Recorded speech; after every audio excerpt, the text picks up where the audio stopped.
Hechos, acontecimientos y personajes del automovilismo en la semana del 27 de septiembre al 3 de octubre.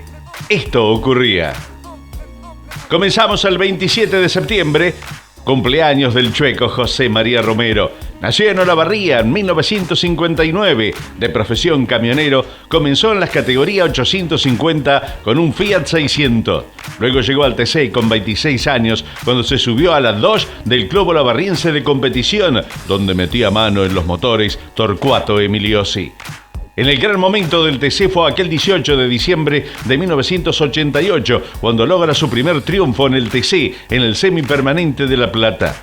En San Lorenzo lograba su segundo triunfo en julio de 1989, donde defendió la marca de 2 con la que debutaba el 2 de marzo del 86. Aunque no fue de la partida, la primera vez que compitió fue en Las Flores, el 25 de mayo de aquel 86, con el número 137 en sus laterales, compitiendo con la marca hasta diciembre de 1992. Al año siguiente pasó a la marca del Óvalo, donde debutó en Balcarce en 1993. En septiembre, en el mismo escenario, lo vio debutar con el Ford y lograba su tercer triunfo. El cuarto y último lo lograba también con la marca del Óvalo, el 21 de abril de 1996. En el TC, su última participación fue un 5 de septiembre de 1999. Supo correr con un Chevrolet en las 2 horas de TC del año 95, compartiendo el auto con José Ciantini, titular del binomio. Nos vamos al 28 de septiembre año 1940. Mientras Juan Manuel Fangio ganaba, Oscar Gálvez se ganaba el mote del Aguilucho. Aquel gran premio, como decía, lo ganaba Juan Manuel Fangio, era segundo Daniel Musso y llegaba tercero Rosendo Hernández, que en la actualidad es homenajeado al llevar su nombre el Autódromo de San Luis. Desde aquel día Oscar Gálvez pasó a ser para siempre el Aguilucho, dado que cerca de Pisco se desbarrancaba al quedarse sin luz en su auto. Y en Radio Belgrano la noticia se conocía cerca del mediodía y Jaime Yankelevich le sugirió a Pedro Fiori que escribiera una nota cuyo remate decía: esta mañana ha caído como un aguilucho. Las hipótesis son 2, suicidio debido a problemas físicos o asesinato, dado que el alto mando británico estaba interesado en las ideas del ingeniero alemán. Nos vamos al año 1963, los hermanos Emiliosi se consagraban virtual campeones de la temporada. Pero para el periodismo no era buen día, se transformaba en tragedia. Caía el avión de Radio Mitre, donde morían todos sus tripulantes, el piloto Walter Maché, el técnico Aristides Goyó y el joven relator de 28 años, Oscar Barton. Terminada la carrera, Dante Emiliosi comentaba cuando el avión tocó la línea de alta tensión y su posterior caída. Los gringos de la Barría habían sido testigos de tremenda tragedia. 1968, el Treno Naranja con Carlos Pairetti hicieron aburrida la carrera. Pairetti con este triunfo consiguió algo que anhelaba desde hace mucho: ganar en el Autódromo de Buenos Aires. 1985, en Balcarce, con el auto campeón ganaba Johnny De Benedicti. El TC visitaba Balcarce. Juan había adquirido la 2 campeona de Roberto Mouras con sacrificada inversión. Por eso llamaba la atención que no fuera su tradicional verde. El auto se lo habían entregado sobre la hora y no hubo tiempo para cambiar de color. Ese año la suerte le era esquiva al de Necochea, que no podía lograr triunfos, pero que estaba prendido por el campeonato y el sacrificio valió bien la pena.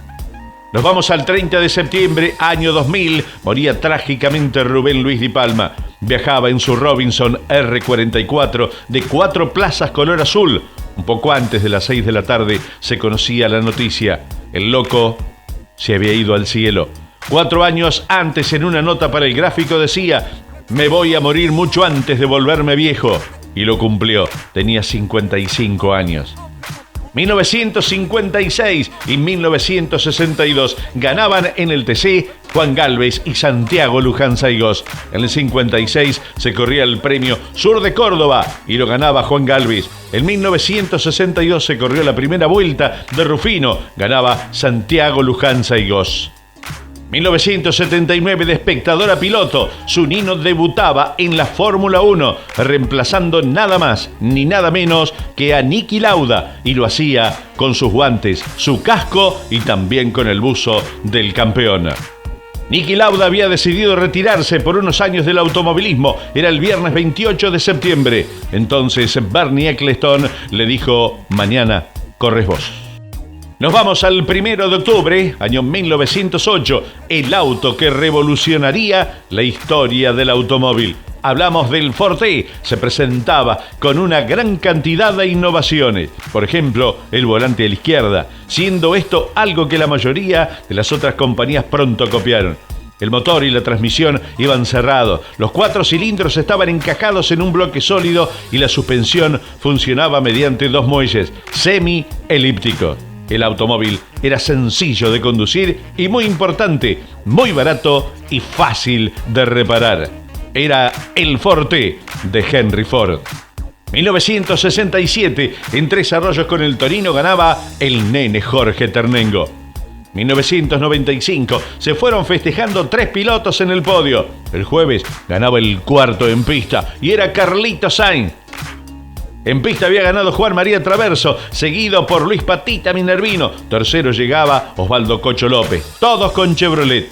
Se corría en el autódromo Juan Manuel Fangio de Balcarce. A los 6 primeros se les extrajo muestra de combustible. El día martes comenzaron las versiones de las posibles anomalías. El jueves 5 se confirmaba. Había ganado Carlos Sainz. Los 3 primeros fueron desclasificados por no coincidir las muestras con las del camión cisterna que proveía el combustible. Nos vamos al 2 de octubre, año 1960. Las 500 millas mercedinas eran para Juan Gálvez. 1966, en Peguajó, ganaba con el tractor Eduardo Tuqui Casá. Desde el inicio, los gringos de Olavarría tenían problemas. Los relatores radiales, a los pasos por los distintos controles, cambiaban el clasificador. Ya habían abandonado los gringos de Olavarría. En la segunda vuelta se retrasa Bordeaux. También pierde tiempo Casá en el tramo de tierra y le cuesta sobrepasar al balcarceño. Malnati, en tanto, con el Torino, manda en los relojes. Los aviones de las transmisiones no saben qué hacer. Algunos van en busca de los punteros en los relojes, otros optan por seguir a los líderes en el camino. 1966, Fórmula 1 gana por primera y única vez un motor de 16 cilindros. Era en Wating Lane, en el Gran Premio de Estados Unidos, cuando el escocés Jim Clark ganaba el volante del Lotus 43 con el motor BRM de 16 cilindros. Fue la única victoria del impulsor en la historia de la Fórmula 1. Nunca más un motor de más de 12 cilindros logró ganar en la máxima. Año 2005, Cristian Ledesma triunfaba en el autódromo de 9 de julio. Otro que festejaba era el Pato, Juan Manuel Silva, que terminaba segundo y se afirmaba como líder del campeonato. Nos vamos al 3 de octubre, año 1971, ganaba el Lole en Europa. La Fórmula 2 europea corría en el trazado alemán de Hockenheim y Carlos Reutemann se presentaba con el equipo del Automóvil Club Argentino, dirigido por Héctor Staffa. El santafesino ganaba a bordo del Brabham BT36 Cosworth, que hoy en día se lo suele ver en el Museo Fangio o en el Museo del Automóvil Club Argentino. Ese 1971 el Lole lograba el subcampeonato detrás del sueco Ronnie Peterson.